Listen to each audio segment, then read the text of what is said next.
दास बाबा के मीत बनी नहीं धरेगा सतामी। गुरु बालक दास के मीत बनी नहीं धरेगा सतामी।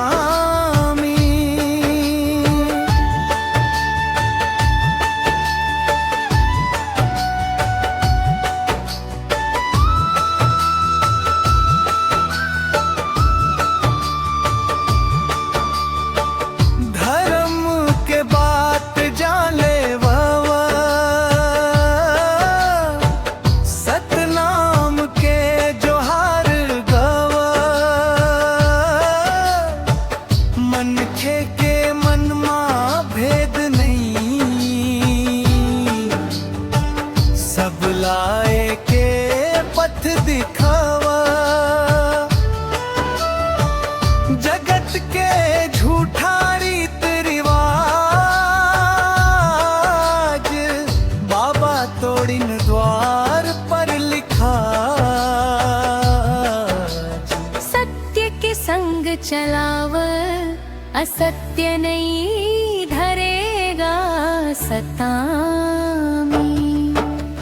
घासीदास बाबा के मीत बनी नहीं धरेगा सतामी। गुरु बालक दास के मीत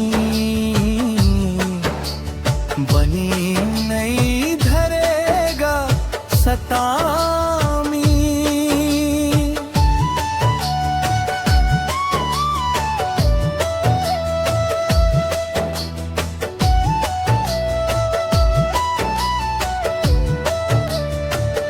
जगैया बदल थे सतनाम ले,